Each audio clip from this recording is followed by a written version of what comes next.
เนวสัญญานาสัญญายตนะสูท่านพระสารีบุตรตอบว่าผมล่วงวิญญานัญจายตนะฌานโดยประ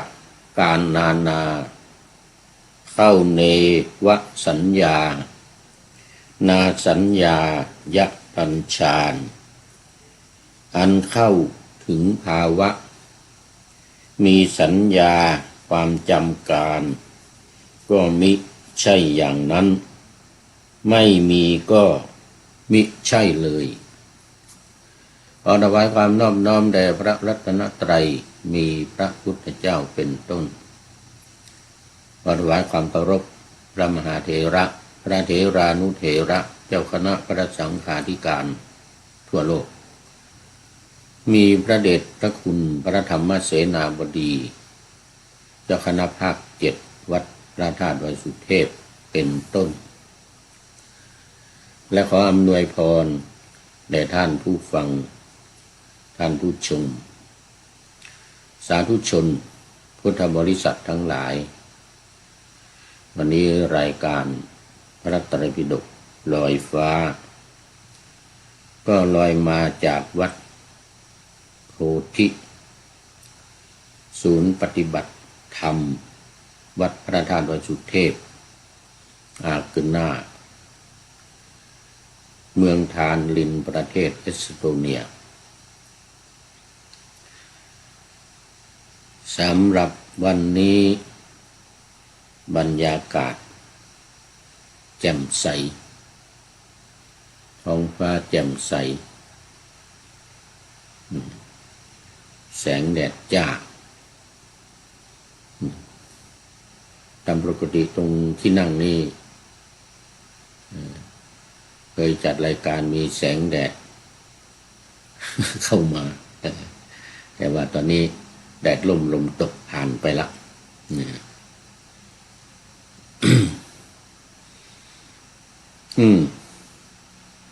ต้องมาสู่เนื้อหาสาระของธรรมะในรายการกันเลยวันนี้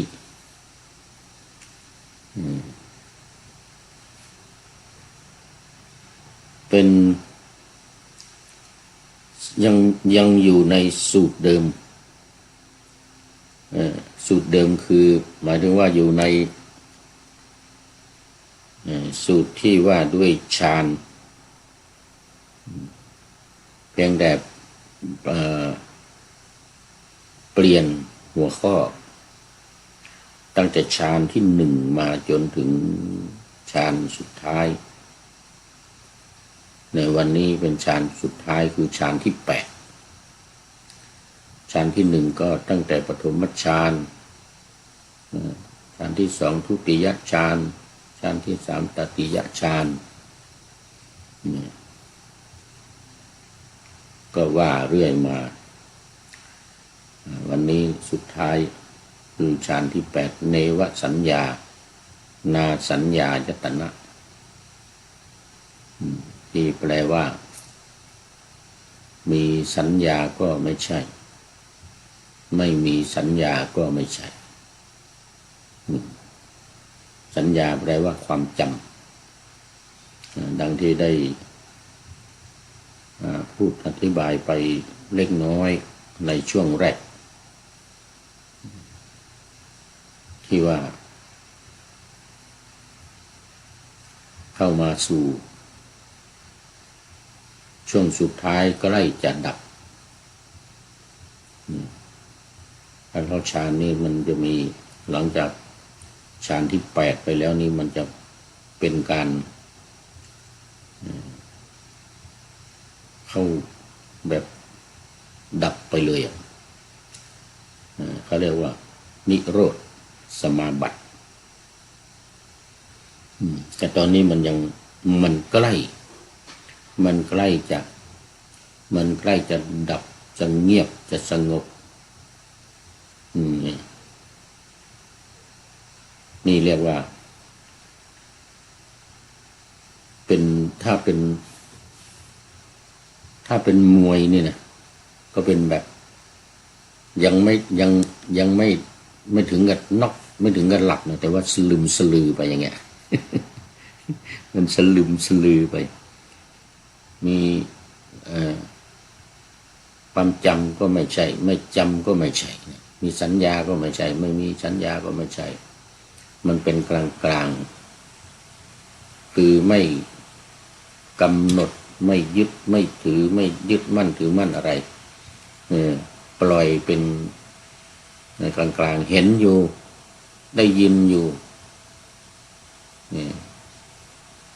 ได้กลิ่นเห็นอยู่ได้ยินอยู่ได้กลิ่นอยู่แต่ว่ามันเหมือนกับไม่เห็นมันเหมือนกับว่าไม่ได้ยินคือมันไม่จำแล้วไม่ใส่ใจเป็นลักษณะเป็นแบบว่าไม่ใส่ใจไม่ใส่ใจไม่สนใจมีอะไรเกิดขึ้นก็ปล่อยไปเห็นก็สักแต่ว่าเห็นได้ยินก็สักแต่ว่าดีนทำนองนี้นะไม่ยึดไม่ติดจำจะว่าจำก็ไม่ใช่ไม่จำก็ไม่ใช่มันยังจำอยู่มันก็ยังได้ยินไม่เห็นก็ไม่ได้มันก็เห็นอยู่ยังจำอยู่แต่ว่าไม่ติดแล้วไม่ในสิ่งทั้งหลายเหล่านี้นะอันนี้ยกตัวอย่างนะอันนี้จิตในขณะที่ปฏิบัตินะมันไม่ได้เห็นหรอกเพราะว่ามันหลับตามันอยู่ในขณะหลับตาแต่เสียงเนี่ยได้ยินเสียงได้ยินเสียงถ้ามีกลิ่นอะไรมาก็อาจจะได้กลิ่นอยู่แต่ไม่สนใจเลยไม่สนใจไม่ติดใจไม่ไปยึดไปติดไม่ไปถือไปฝักใฝ่ไม่เอาใจใส่ไม่สนใจมันหรอกอย่างเงี้ยนะเป็นลักษณะนี้เรียกว่าเนวสัญญานาสัญญายตนะคือมีการสืบต่อมีอายตนะมีการสัมผัสมีการสืบต่ออยู่ขณะที่นั่งขณะที่ภาวนาคือมันผ่านมาที่หกเนื่องจากว่ามันผ่านที่เจ็ดมาอากินจัญญากินจัญญาที่ผ่านมาคือมันว่างเปล่ามันผ่านจากความว่างเปล่ามามันไม่มีอะไรพอมาถึงจุดนี้แล้วเนี่ยมันก็เลยกลายเป็นว่าไม่เอาอะไรสักอย่างไม่เอาอะไรสักอย่างหนึ่งความสุขความทุกข์อะไรต่างๆคือมันอาจจะมีความสุขเกิดขึ้นมีความทุกข์เกิดขึ้นมีอะไรเกิดขึ้นแต่ว่า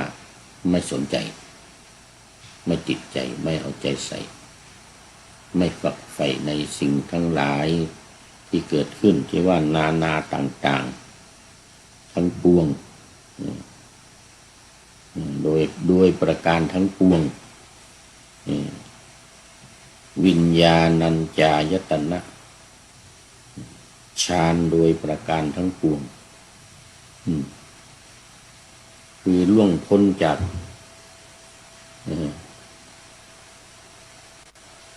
อะไรที่อย่างฌานที่ห้าที่หกว่าวิญญาณหาที่สิ้นสุดไม่ได้อันนี้ก็ไม่เอาละไม่มีไม่เอาวิญญาณัญจายตนะนี่วิญญาณนังทีนี้อากินจัญญาก็ไม่สนใจละนะอากินจัญญาก็ไม่สนใจนี่เป็นเรียกว่าฌานที่แปดฌานที่แปดเข้าถึงภาวะที่ว่ามีสัญญาความจำเหตุการณ์อะไรต่างๆมันก็ไม่ใช่ว่าจะไปจดจำอะไรไม่ติดใจอะไรแล้วไม่สนใจแล้วอันนี้เรียกว่าเป็นฌานที่แปดเนวสัญญานาสัญญายตนะสูตร สูตรนี้ก็เหมือนเดิมคือท่านพระอานนท์ถามท่านพระสารีบุตรในตอนสุดท้ายก็บอกว่าเรานั้นไม่ได้คิดว่าเรากำลังเข้าฌานที่8อยู่หรือเข้าฌานที่8แล้ว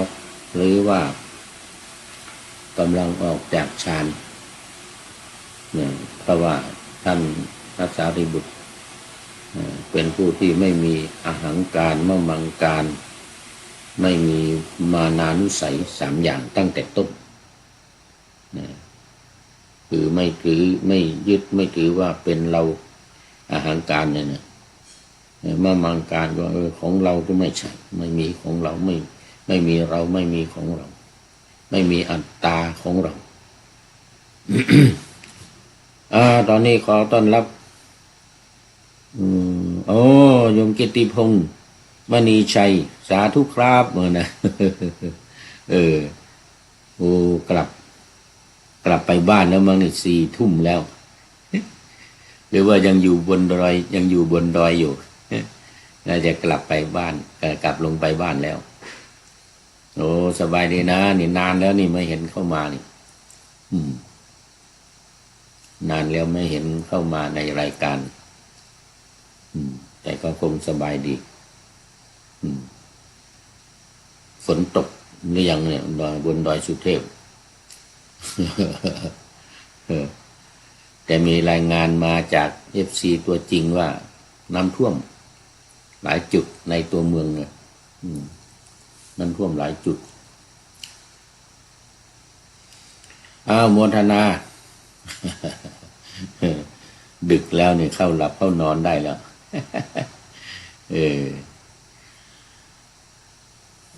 มาสูตรนี้ก็จบพอดีเอามาสูตรที่9แล้วทีนี้ที่8 1 2 3 4 5 6 7 8พูดถึงเรื่องฌานมาหลายวัน วันละสูตร2 สูตรอย่างแต่เมื่อวานนี้ได้หลายสูตรเพราะว่ามันไม่ได้อธิบายมันไม่ต้องอธิบายอะไรมากนะอย่างวันนี้ก็เหมือนกันสูตรที่9นิโรธสมาปฏิสูตรเอาละทีนี้มาสรุปหลังจากที่เข้าฌานมา8เนี่ยฌานทั้ง8มาถึงแล้วตอนนี้ถึงการดับแล้วนิโรธแปลว่าดับแต่ว่าไม่ใช่ตายนะไม่ใช่ดับจิตนะคือจิตมันสงบแล้วก็มันนิ่งไปเรียกอีกอย่างหนึ่งว่าเดี๋ยวเดี๋ยว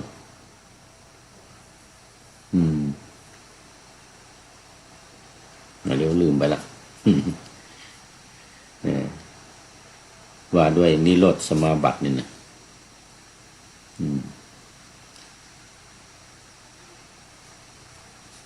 ท่านพระสารีบุตรก็เหมือนเดิม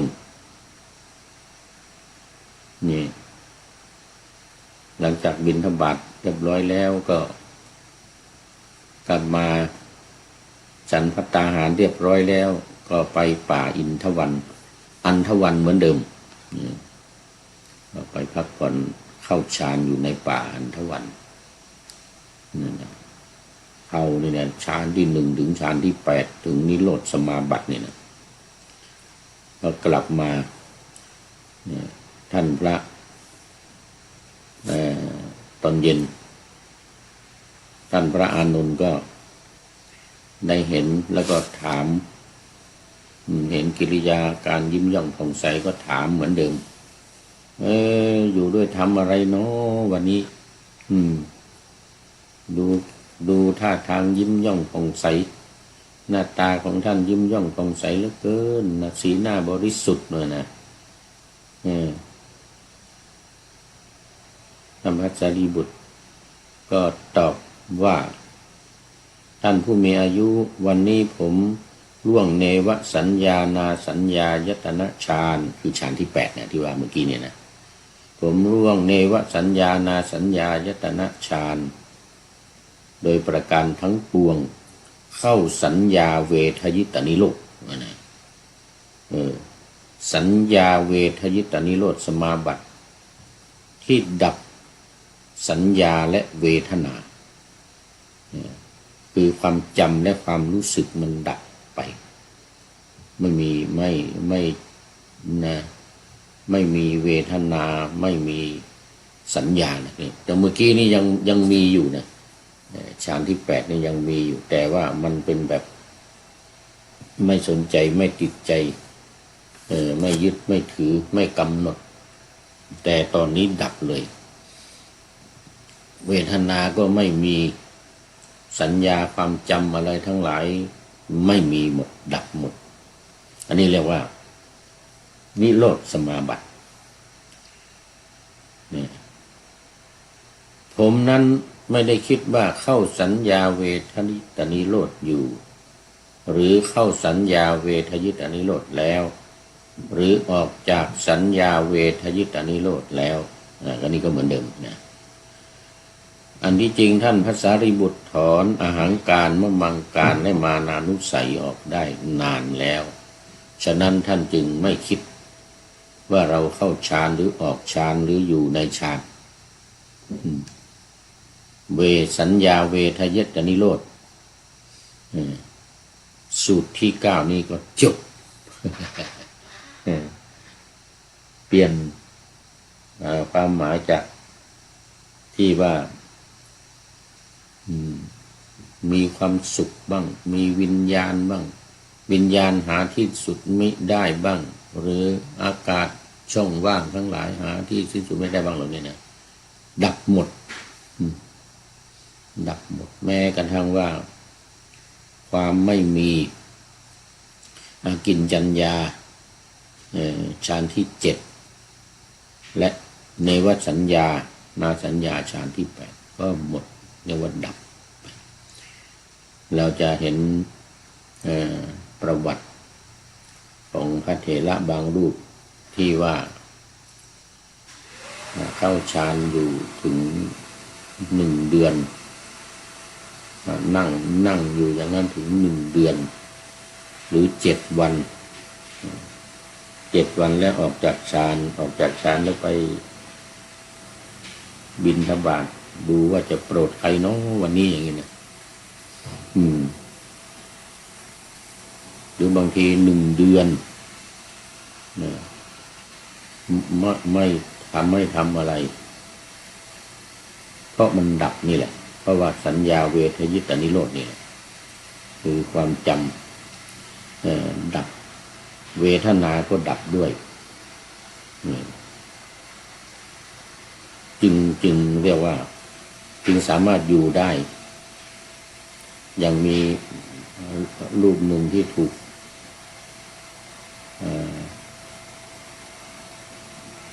กเผา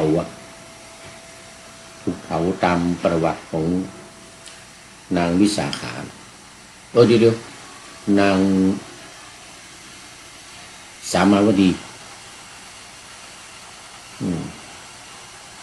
นางสามาวดีที่ถูกเผาพร้อมกับบริวาร500อันนั้นในอดีตได้ไปเผาพระที่เข้าฌานพระขีณาสพคือพระอรหันต์นั่งเข้าฌานอยู่ในป่าอันนี้ก็ท่านก็นั่งอยู่เงียบๆนี่พากันไปเล่นน้ำขึ้นมาแล้วมันหนาวก็พากันสุมไฟที่ป่าเนี่ยป่าละเมาะไม่เห็นพระขีณาสพพระเถระที่นั่งอยู่ในป่านั้นน่ะก็เอาปืนมาสุมแล้วก็ก่อไฟผิงกันแล้วคนหนึ่งไปเดินอ้อมไปอีกด้านหนึ่งก็เห็นดูข้างในมีพระนั่งอยู่มีพระขีณาสพพระนั่งเข้าฌานอยู่เพราะว่า อเวลาดับเนี่ย เวลาจิตดับหมดเนี่ย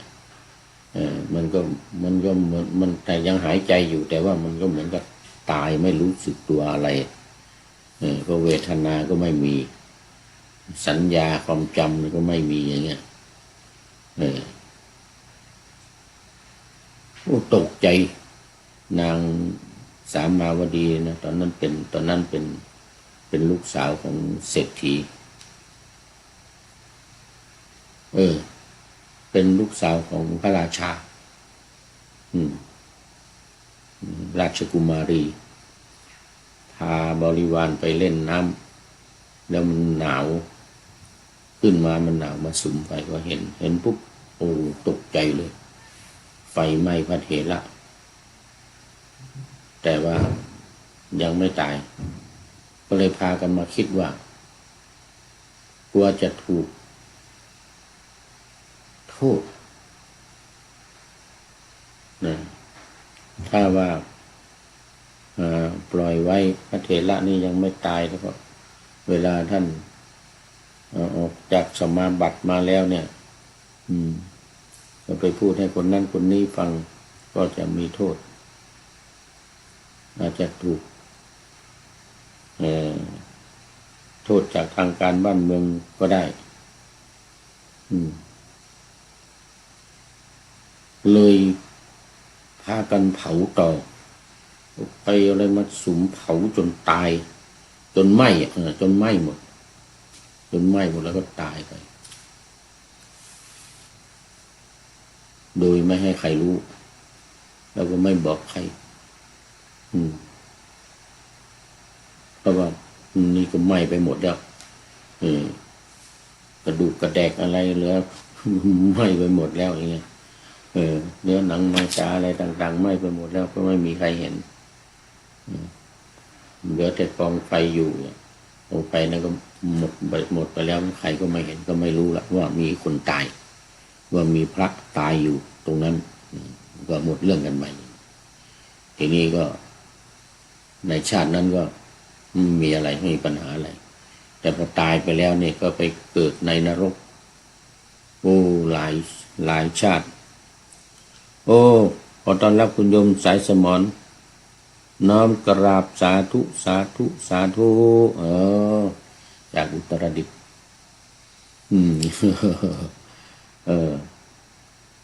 เป็นยังไงเนาะน้ำท่วมหรือเปล่า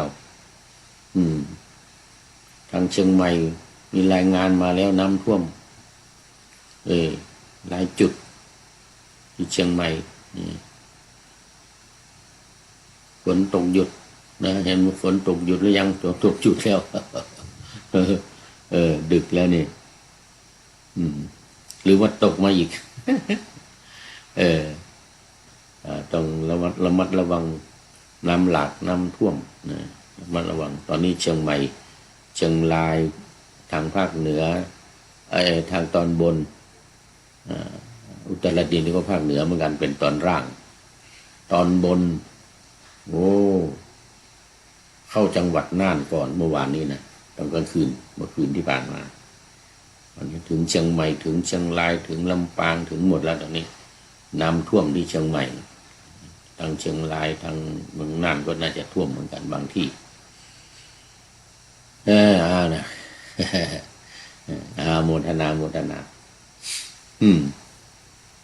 พูดถึงนางไอ้สามาวดีจริงเรื่องนั้นก็ยาวมากนะเรื่องนางสามาวดีเนี่ย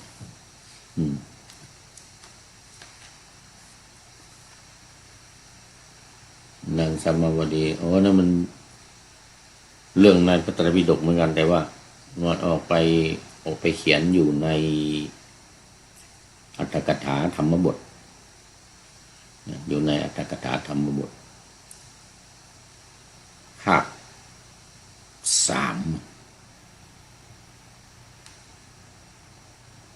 รู้สึกจะเป็นต้นของภาค 3ไหมนะหรือภาค 2นี่นะต้นของภาค 3หรือภาค 2นี่แหละจำไม่ได้ละนานละแต่ว่าบุพกรรมเนี่ยบุพกรรมที่ตามมาทันก็ ก็เลยมาตอนเป็นนางสามาวดีเนี่ยก็เลยถูกเผา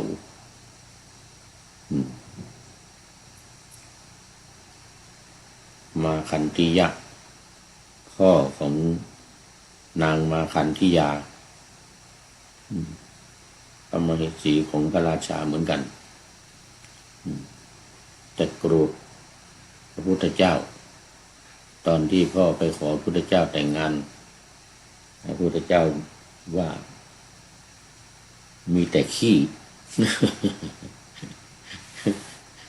มีแต่ขี้นางลูกสาวของมันมีแต่ขี้นางก็โกรธไม่พอใจพระพุทธเจ้าไม่เอามีแต่ขี้ แล้วก็พอมาเห็นนางสามาวดีสักการะบูชาพระพุทธเจ้าก็เลยยิ่งโกรธใหญ่เลยคนที่เราโกรธคนที่เราแล้วก็นางมาสักการะบูชาทำบุญตักบาตรอยู่อย่างนี้นะก็เลยให้พ่อของตัวเองเนี่ยนะมาเผาเลยแต่ว่ามันเป็นกรรมเขานางสามาวดีก็หนีไม่ทัน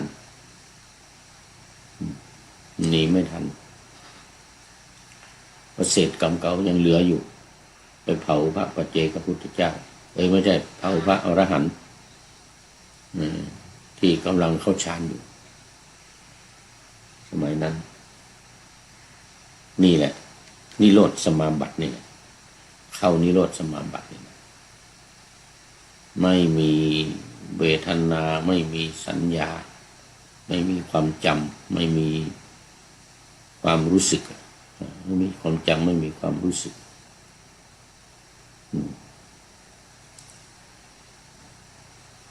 ท่านพระสารีบุตรก็บอกตอบคำถามของท่านพระอานนท์ก็บอกว่าโอ้เราเนี่ยก็ร่วงฌานที่8ในวสัญญานาสัญญายตนะมาแล้วก็มาเข้าสัญญาเวทยตนิโรธนี่สูตร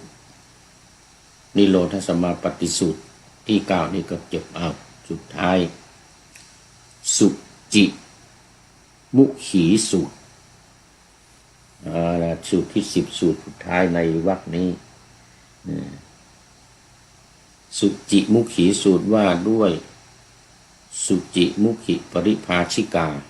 เป็นผู้หญิงนี่เป็นผู้หญิงปริภาชิกานี่นะสมัยหนึ่งท่านพระสารีบุตรอยู่เวลุวันนี่เวลุวันวัดเวลุวัน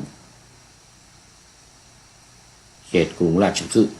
นี่ดีต่างเมืองไปหน่อยกันในเวลาเช้าท่านพระสารีบุตรครองอันตรวาสศพถือบาตรพาดจีวรเข้าไปบิณฑบาตยังกรุงราชคฤห์อาศัยเชิงผาแห่งหนึ่งฉันบิณฑบาตบิณเสร็จแล้วยังไม่กลับวัดฉันที่เชิงผาครั้งนั้นปริภาชิกาชื่อสุจิมุขีเข้าไปหาท่านพระสารีบุตรถึงที่อยู่แล้วได้ถามว่าท่านสมณะทำไมท่านจึงก้มหน้าฉันเราก็ดูทำท่านนั่งฉันเข้าก้มหน้าอย่างนี้ก้มหน้าฉันไม่มองใครสุจิมุขีคือสุจิมุขีนี่หมายถึงว่าเป็นผู้ที่มีหน้าสะอาดบริสุทธิ์ผ่องใสใบหน้าเขาสะอาดบริสุทธิ์ผ่องใสสุจิมุขีนี่นะท่านพระสารีบุตรก็ตอบว่าน้องหญิงเราไม่ได้ก้มหน้าเหมือนกันนะเราไม่ได้ก้มหน้าฉันนะเหมือนกันนะนางก็ถามตอบอีกว่าท่านสมณะถ้าอย่างนั้นท่านเงยหน้าฉันหรือ ท่านพระสารีบุตรก็ตอบว่าน้องหญิงเรามิได้เงยหน้าฉันนะก้มก็ไม่ก้มเงยก็ไม่เงยอยู่ นางก็ถามอีกสมณะถ้าอย่างนั้นท่านมองดูทิศใหญ่ฉันหรือมองดูทิศใหญ่น้องหญิงเราไม่ได้มองทิศใหญ่ฉันเหมือนกันนะถามอีกถ้าอย่างนั้นท่านมองทิศน้อยฉันหรือทิศใหญ่ก็คือตกเหนือออกนะทิศตะวันตกทิศเหนือทิศใต้ทิศน้อยก็ทิศเฉียงตะวันออกเฉียงเหนือตะวันออกเฉียงใต้ตะวันตกเฉียงเหนือตะวันตกเฉียงใต้เนี่ยนะหอรับอะไรหอระดีบูรพาใช่ไหมอะไรอีสานอุดรพายัพทางทิศตะวันตกเฉียงเหนือพายัพทิศตะวันออกเฉียงเหนือก็อุดรแล้วก็อีสาน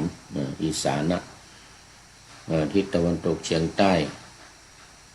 หอระดีแล้วก็อีกทิศตะวันออกเฉียงใต้ลืมไปวะ ทิศน้อยทิศน้อยก็ไม่อีกน้องเย้งเราไม่ได้มองทิศน้อยชานเหมือนกันนะดิฉันถามว่าสมณะทำไมท่านจึงก้มหน้าเราท่านก็ตอบว่าหามิได้ก้มหน้ามิได้ก้มหน้าถามว่าถ้าอย่างนั้นเงยฉันเงยหน้าเนอะก็ว่าก็ไม่ได้เงยไปทิศเหนือทิศใต้มันตกออกแล้วก็ไม่ได้ไม่ก็ว่าไม่มองไปทิศใหญ่มองไปทิศน้อยแล้วก็บอกว่าไม่ได้มองไม่ได้มองทิศน้อยสมณะก็บัดนี้ท่านฉันอย่างไรเล่าเอาถามอะไรก็ตอบปฏิเสธหมดท่านพระสารีบุตรก็ตอบว่าน้องหญิงก็สมณะพราหมณ์เหล่าใดเหล่าหนึ่งเลี้ยงชีวิตด้วยมิจฉาชีพเพราะมิจฉาชีพเป็นดิรัจฉานวิชชาเป็นดิรัจฉานวิชชาคือวิชาดูพื้นที่สมณพราหมณ์เหล่านั้นเรียกได้ว่าก้มหน้าฉันถ้าเป็นแบบมิจฉาชีพมิจฉาชีพนี้ยังไงเขาเรียกว่าเป็นเดรัจฉานวิชานี่ก็หมายถึงวิชาที่ขวางทางไปสู่สวรรค์ขวางทางไปสู่นิพพานเรียกว่าเป็นมิจฉาชีพทำหาเลี้ยงชีพโดยไม่สุจริตเช่นไปขโมยเขามากินหรือไปฆ่าสัตว์มากินเหล่านี้เป็นต้นเลยนะทำกรรมทางกายทางวาจาแล้วก็กินอย่างนั้นเอาได้หมายถึงไม่ได้หมายถึงว่าการกินข้าวนี่นะแต่กิริยาอาการที่ไปทำความผิดทางกายทางวาจาทางใจที่เป็นมิจฉาชีพไปหามาเลี้ยงชีพแต่ว่าเราเนี่ยไม่ได้ทำมิจฉาชีพไปบิณฑบาตมาแล้วก็มาฉันโดยบริสุทธิ์ไม่ได้ไปโกงมาไม่ได้ไปขโมยมาอย่างนี้เป็นต้นนะอันนี้เรียกว่าก้มหน้าฉันถ้าว่าไปทำมิจฉาชีพเอามากินเนี่ยนะสมณะหรือพราหมณ์เหล่านั้นถือว่าก้มหน้าถือว่าก้มหน้าชีวิตเลี้ยงชีวิตแบบ เป็นเรียกว่าเดรัจฉานวิชาทำอะไรต่างๆที่มันเป็นแบบไม่ใช่ทางไปสวรรค์ไม่ใช่ทางไปนิพพานการทำงานโดยแบบเดรัจฉานวิชา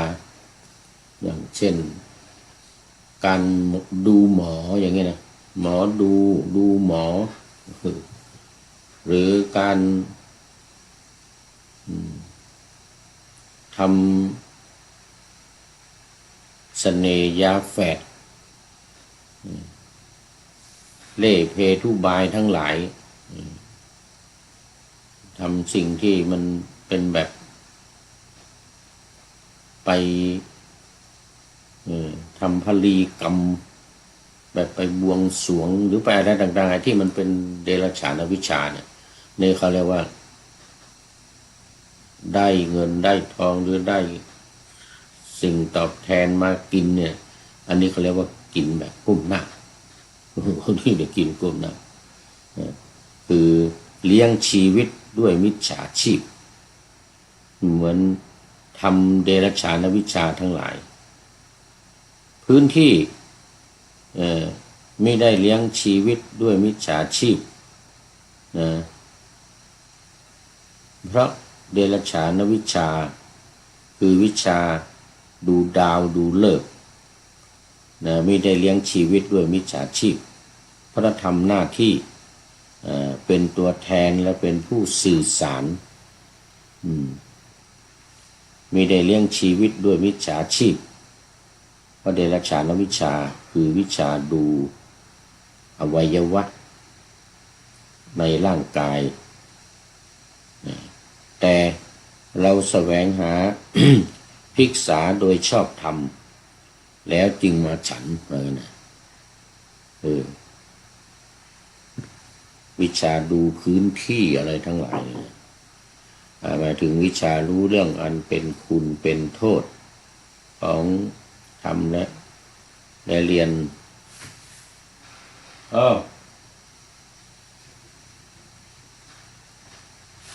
และทำไร่ไถนาปลูกบ้านสร้างเรือนเหล่านี้เป็นต้นคือทำงานแบบชาวบ้านอะไรอย่างเงี้ยทำงานแบบชาวบ้านทั้งหลายอันนี้เรียกว่าเป็นเดรัจฉานวิชาทำอาชีพต่างๆไปค้าไปขายก็ตามไปทำไรแต่นั้นเรียกว่าเลี้ยงชีพโดย ก้มหน้าโดยก้มหน้าแต่ถ้าปราศจากสิ่งเหล่านี้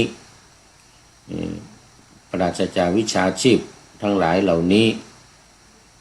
ก็เรียกว่าไม่ได้ทำเดรัจฉานวิชาก็เป็นการได้อะไรมากินก็เป็นการกินแบบก้มหน้าไม่ใช่เป็นการกินแบบเงยหน้าอันนั้นอย่างเราไปบิณฑบาตมาเนี่ย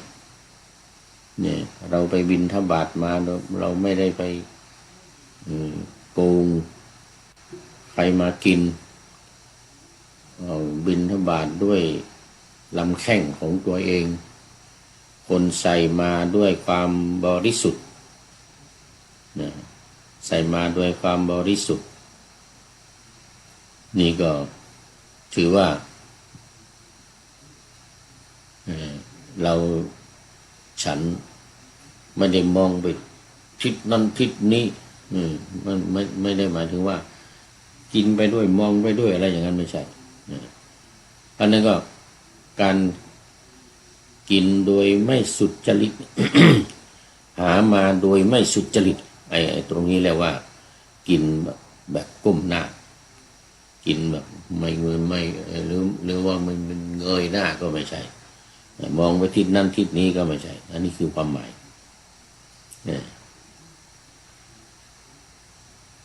ลำดับนั้นสุจิ มุขีปริภาชิกาเข้าไปในกรุงราชคฤห์แล้วประกาศตามถนนสายหนึ่ง สุจิมุขีนี่เป็นนักบวชนะเป็นนักบวชปริภาชิกาเป็นนักบวช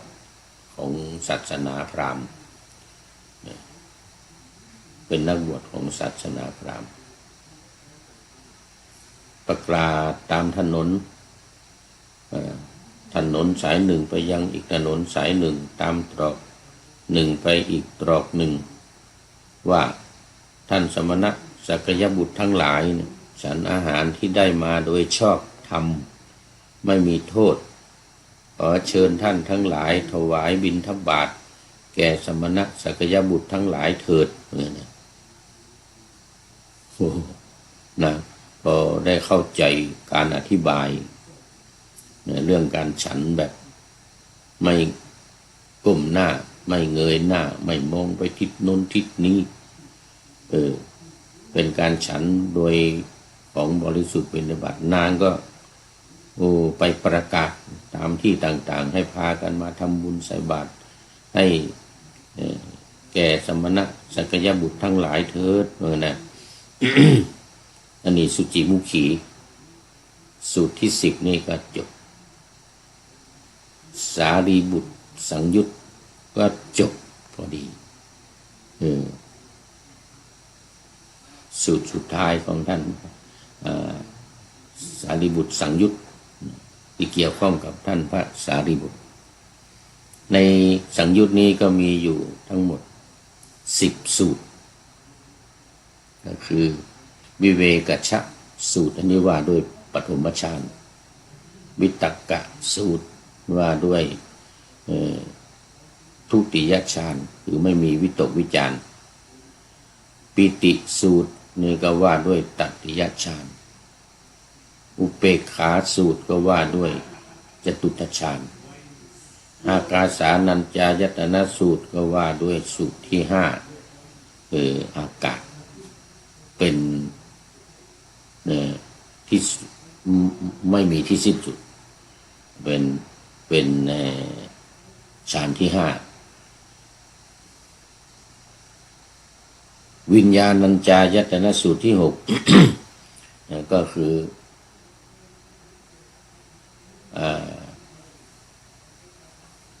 อากินจัญญานี่อากินจัญญาก็เป็นสูตรที่7คือไม่มีอะไรว่างเปล่า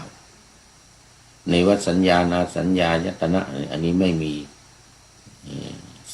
สัญญาก็ไม่ใช่มีก็ไม่ใช่ไม่มีก็ไม่ใช่อันที่9นิโรธสมาปฏิสูตรคือดับเวทนาดับไปสัญญาทั้งสัญญาทั้งเวทนาดับนั่งอยู่ไม่รู้ไม่ซี้อะไร นั่งอยู่ไม่รู้ไม่ซี้อะไรเลยนี่ขณะถูกไฟเผายังไม่รู้เรื่องจนไหม้ไปหมดทั้งเป็นกระดูกทั้งชิ้นเท่า เหมือนกับที่นางบุพกรรมของนางสามาวดีนะบุพกรรมของนางสามาวดีที่เผาพระขีณาสพไปโดยไม่รู้ตัวรู้มารู้ทีหลังว่ามีผ้าอยู่ก็เลยเผาซ้ำให้ตายเลยคนที่เข้านิโรธสมาบัตินี่ก็จะไม่รู้เลยนะไม่รู้ว่าถูกเผาไม่รู้ร้อนรู้หนาวอะไรเพราะไม่มีความรู้สึกไม่มีเวทนาสัญญาความจำก็ไม่มีเราเรียกว่านิโรธสมาบัติเข้านิโรธสมาบัติจบสารีบุตรสังยุตจบเรื่องพระอานนท์ถามท่านพระสารีบุตรว่าหน้าตายิ้มย่องผ่องใสอยู่ด้วยธรรมอะไรก็เลยตอบตั้งแต่ปฐมฌานมาเลยปฐมฌานทุติยฌานไปจนถึงนิโรธสมาบัติอัฏฐฌานที่8แล้วก็เข้านิโรธสมาบัติเป็นอย่างนี้ยังพอมีเวลายังไม่หมด เออข้างนอกก็มีพระมาเคาะประตูมันไม่รู้ว่าท่านจะมีอะไรสักอย่างเนี่ยไม่เป็นไรจบรายการนี้เดี๋ยวก็ออกไปคุยมาสังยุตที่8ทีนี้เมื่อกี้นี่เป็นสารีบุตรสังยุตเป็นสังยุตที่7อันนี้มาสังยุตที่8 นาคสังยุตว่าด้วยนาคนี้มีความหมาย2อย่างเนี่ยว่าด้วยช้างแล้วก็นาคอีกอย่างหนึ่งก็คือคนที่ตั้งใจทำความดีผู้ใฝ่ในทางดีคำว่านาคเนี่ยนะนาคหรือนาคเหมือนกับที่เราเอามาใช้กับคนที่จะบวชคนที่จะบวชโอ้เจ้านาคนี่เขาเรียกว่านาคคนที่จะบวชนี่เรียกว่านาคโอ้ได้ยินเสียงระฆังโอ้ทำวัดเย็นตอนนี้1 ทุ่มแล้วทำวัดเย็นทำวัดเย็น1 ทุ่มไม่เป็นไรยังเหลือเวลายังไม่จบไม่เป็นไรเดี๋ยวเขาทำไปก่อนแล้วเดี๋ยวก็ตามไปทีหลัง มานาคสูตรนาคสังยุตนาคสูตรเนี่ยนี่ก็คือว่าด้วยแล้วไปวัดช้างก็ได้นะไปวัดช้างก็ได้นาโคอาหังนาโควสังคาเมจาปาโตปฏิตังสลังอย่างเงี้ยคือเหมือนช้างตัวที่อยู่ในสงครามเพราะนั้นนาคะนั่นแปลว่าช้างก็ได้แล้วแปลว่าผู้สร้างความดีผู้ตั้งใจจะสร้างความดีอย่างคนจะบวชเรียกว่านาคที่มันสืบทอดมาจากเรื่องของนาคที่มาปลอมบวชพระพุทธเจ้าจับได้ก็เลยห้ามไม่ให้นาคเนี่ยปลอมตัวมาบวชอีกแต่ก่อนที่จะลงไปพบพญานาคนี่ก็ขอฝากชื่อไว้ว่าถ้าใครจะมาบวชต่อไปขอให้เรียกว่านาคเพราะตัวเองเป็นนาคปลอมตัวมาบวชแล้วก็ไม่ได้ประสบความสำเร็จจึงขอฝากชื่อฝากนามไว้เพราะว่าก็คือตามความหมายที่ว่าคนมาทำความดีตัวเองเป็นนาคก็อยากจะบวชอยากจะทำความดีบ้างเอง เพราะนั้นก็ขอให้เอาเป็นชื่อของคนบวชในเราคนที่บวชตอนนี้จึงเรียกว่านาคตั้งแต่นั้นมานี่มาดูสูตรที่1ก่อนสุทธิกะสูตรว่าด้วยกำเนิดนาคล้วนๆเลยกำเนิดนาคอันนี้ตุกหนูนาคจริงเนี่ยเรื่องเกิดขึ้นที่กรุงสาวัตถีพระผู้มีพระภาคตรัสว่าภิกษุทั้งหลายกำเนิดของนาคมี4 ประเภทกำเนิดของนาคเนี่ยกำเนิดของนาค4 ประเภทอะไรบ้าง1นาคที่เป็นอันทชะเกิดในไข่งูนี่มันเกิดในไข่นะหมูนาคนี่มันเกิดในไข่ 2นาคที่เป็นชลาพุชะเกิดในครรภ์นาคที่เกิดในครรภ์ก็มี3นาคที่เป็นสังเสทชะเกิดในเท่าไฟหรือที่ชื้นแฉะและ4นาคที่ เป็นโอปาติกะเกิดผุดขึ้นภิกษุทั้งหลายกำเนิดของนาคสี่ประเภทนี้มีด้วยประการชนี้สุทธิกสูตรจบโอ้อันนี้นาคจริง นาคจริงงูจริงหนึ่งแต่ที่เราเห็นงูปัจจุบันนี่นะก็เกิดแต่ในไข่อย่างเดียวคือแม่งูจะออกไข่มาแล้วงูก็จะออกจากไข่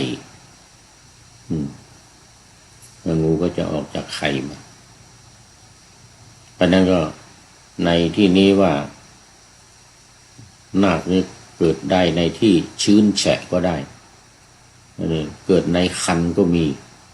เกิดในคันก็มีแล้วก็นาคที่เกิด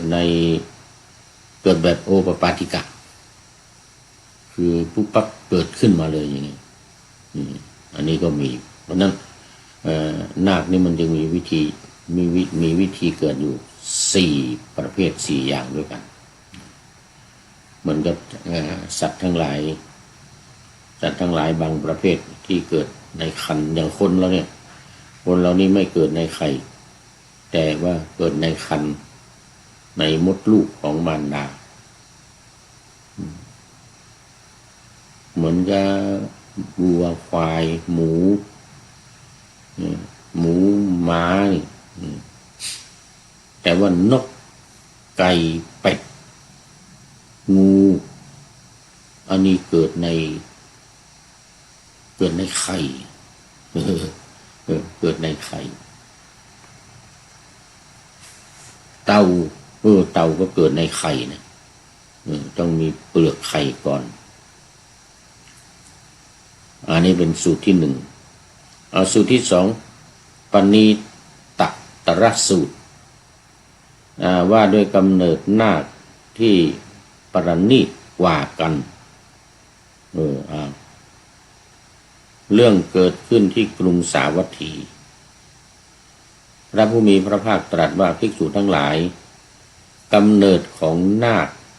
สี่ประเภทนี้กำเนิดของนาคสี่ประเภทอะไรบ้างหนึ่งนาคที่เป็นอันทัชชะสองนาคที่เป็นชลาพุชชะสามนาคที่เป็นสังเสทัชชะและสี่นาคที่เป็นโอปาติกะในสี่ประเภทนั้นนาคที่เกิดเป็นชลาพุชชะสังเสทัชชะและโอปาติกะประณีตกว่านาคที่เป็นอันทัชชะหมายถึงว่าที่เกิดในคันเข้าไปที่เกิดในไข่เกิดในเท่าไครในที่ชื้นแฉะแล้วก็เกิดในที่โอปปาติกะเกิดผุดขึ้นเลยปุ๊บปั๊บเหมือนเทวดาเนี่ยเหมือนเทวดาหรือสัตว์นรกหรืออะไรเนี่ยปุ๊บปั๊บไปเกิดเลยอย่างเงี้ยอันนี้เรียกว่าประณีตกว่านาคที่เป็นสังเสทัชชะโอปาติกะประณีตกว่านาคที่เป็นอันทัชชะและชลาพุชชะนาคที่เป็นโอปาติกะประณีตกว่านาคที่เป็นอันทัชชะและชลาพุชชะและสังเสทัชชะภิกษุทั้งหลายกำเนิดของนาคสี่ประเภทนี้คือมันจะ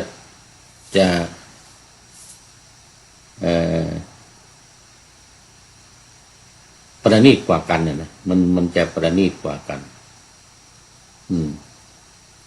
คือนาคที่เกิดเป็นชลาพุชชะสังเสทัชชะและโอปาติกะสามอย่างนี้จะประณีตกว่าที่เกิดในครรภ์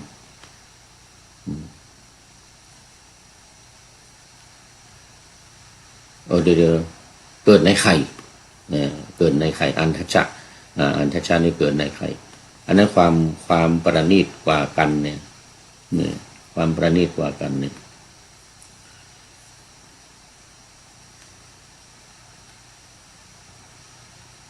เกิดในคันเกิดในเท่าใครแล้วก็อุปูปาติกะประณีตกว่าที่เกิดเป็นเกิดจาก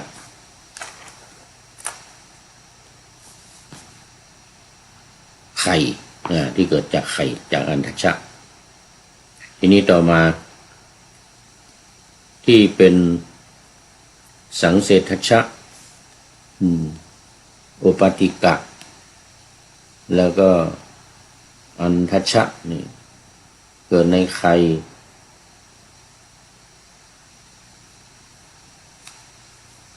สองอย่างคือเกิดผุดขึ้นแล้วก็เกิดในเท่าใครอันนี้ประณีตกว่าที่เป็นเกิดในไข่แล้วก็เกิดในครรภ์ส่วนที่เป็นโอปาติกะประณีตกว่าทั้งสามอย่างคือเกิดในครรภ์เกิดในไข่แล้วก็เกิดในเท่าไข่เพราะฉะนั้นสรุปแล้วโอปาติกะเนี่ยจะเป็นละเอียดกว่าเพื่อนประณีตกว่าเพื่อนอย่างที่เกิดในครรภ์เกิดในไข่เกิดในเท่าไข่นี่ก็ยังไม่ค่อยสะอาดในความหมายที่ว่าไม่ค่อยสะอาดเปื้อนไปด้วยเลือดด้วยหนองอย่างที่เกิดในครรภ์นี่นะ